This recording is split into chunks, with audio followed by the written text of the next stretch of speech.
झारखंड का सियासत पारा एक बार फिर से हाई है और इस बार भी सियासत के केंद्र में है राजभवन।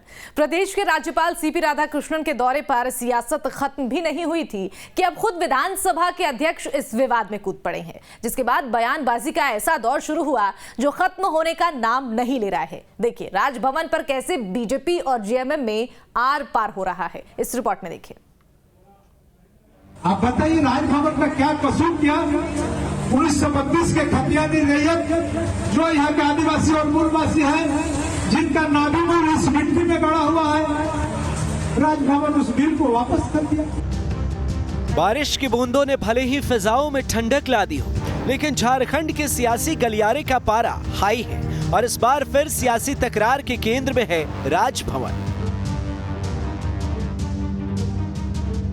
झारखंड में राजभवन और सत्ता पक्ष के बीच तनातनी की खबरें नई नहीं, लेकिन इस बार तो इस विवाद में खुद विधानसभा अध्यक्ष रविंद्रनाथ महतो कूद पड़े, जहां हाल ही में एक जनसभा को संबोधित करते हुए विधानसभा अध्यक्ष ने राजभवन पर अप्रत्यक्ष रूप से बीजेपी के इशारों पर काम करने का आरोप लगा दिया, जिसके बाद से शुरू हुआ हंगामा थम नहीं रहा। पहले बीजेपी ने मामले को लेकर विधानसभा अध्यक्ष को आड़े हाथों लिया और प्रदेश बीजेपी अध्यक्ष दीपक प्रकाश के नेतृत्व में बीजेपी का उच्च स्तरीय प्रतिनिधिमंडल राज्यपाल से भी मिला और झारखंड विधानसभा के अध्यक्ष पर अमर्यादित शब्दों के इस्तेमाल का आरोप लगाते हुए उनसे इस्तीफे की मांग कर दी। तो वहीं अब जेएमएम बीजेपी पर पलटवार कर रही।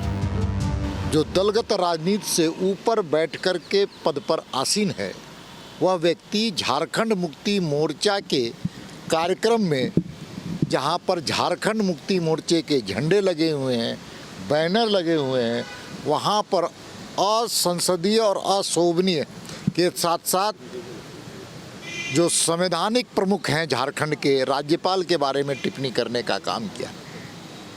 इसलिए उनको नैतिकता के आधार पर इस्तीफा देना चाहिए। देखिए, झारखंड भाजपा के नेता राजभवन को एक पॉलिटिकल टूल की तरह इस्तेमाल कर रहे हैं। वो सरना धर्म कोड के लिए क्यों नहीं जाते हैं राजभवन? वो 1932 स्थानीय नीति कानून के लिए क्यों नहीं जाते हैं राजभवन? ST SC OBC आरक्षण के लिए क्यों नहीं जाते हैं राजभवन? तो सिर्फ और सिर्फ राजनीतिक दुर्भावना से ग्रसित हो चुके हैं भारतीय जनता पार्टी के नेता और उसका इस्तेमाल कर रहे हैं, जो कि लोकतंत्र के लिए घातक है। जेएमएम यही नहीं रुकी, बल्कि महासचिव सुप्रियो भट्टाचार्य ने तो ये भी आरोप लगा दिया कि राज्यपाल सिर्फ बीजेपी की योजनाओं का ही प्रचार प्रसार करते हैं। जेएमएम का कहना है कि राज्यपाल और केंद्रीय मंत्रियों के प्रचार प्रसार के बावजूद 2024 में हेमंत सरकार को हराना मुश्किल ही नहीं, नामुमकिन है। बता तो रहे केवल केंद्र सरकार की,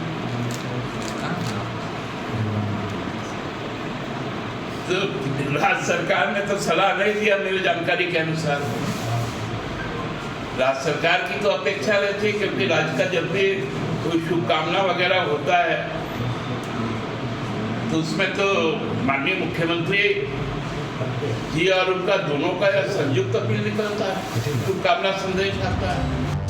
अब आपको वो बयान सुनाते हैं जिसके चलते आज प्रदेश में सियासी तकरार हो रहा है, पक्ष और विपक्ष में वार पलटवार हो रहा है। कि झारखंडी का हो पहचान, 1932 के खतियान में जिनका हो नाम, हम लोग तो नारा लगा चुके हैं। जैसे विधानसभा में आदरणीय हेमंत सोरेन जी आए, 1932 का खतियान विशेष सत्र बुला करके राजभवन भेजने का काम किया। यह गलत बात है क्या? आप बताइए राजभवन में क्या कसूर किया? 1932 के खतियानी रैयत जो यहाँ के आदिवासी और मूलवासी हैं, जिनका नाभि मूल इस मिट्टी में गड़ा हुआ है, राजभवन उस बिल को वापस कर दिया।